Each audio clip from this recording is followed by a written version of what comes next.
The Bureau of Labor Statistics just blithely admitted nearly 1 million jobs are fake. Many of us have been warning that the jobs numbers were suspect because ever since Biden took over, the official numbers have not matched the so-called household survey that actually asks people if they have a job.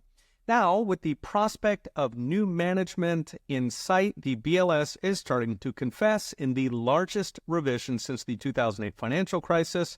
In fact, the second largest jobs revision in history.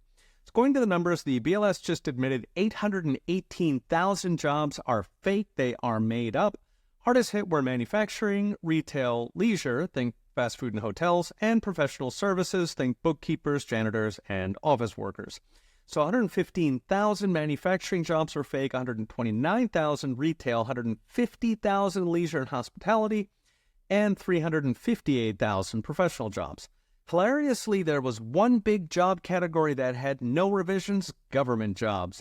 Our army of 23 million government workers are safe. They lost not one man. Every one of those 818,000 lost jobs were in the productive parts of our economy.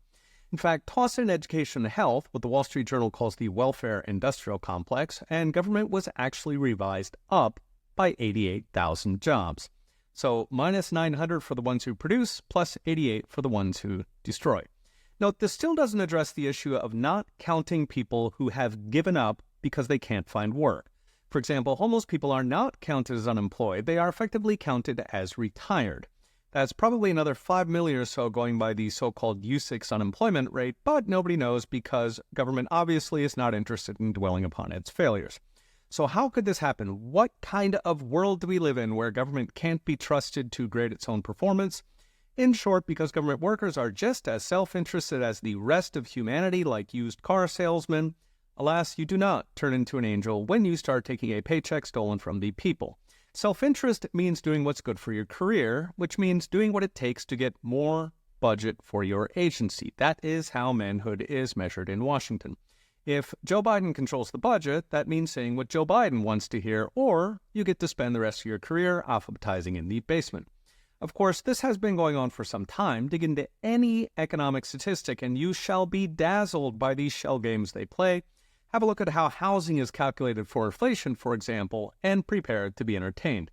The easy solution, of course, is private sector statistics. There used to be a lot of these in, say, 1910, but government wiped the industry out with a free product, so now governments get to grade themselves.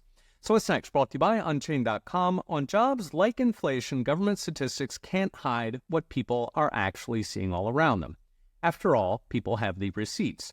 I mentioned in previous videos how most Americans don't believe the inflation numbers, they don't believe the jobs numbers, they don't even believe the GDP numbers. Most Americans believe we are in a recession.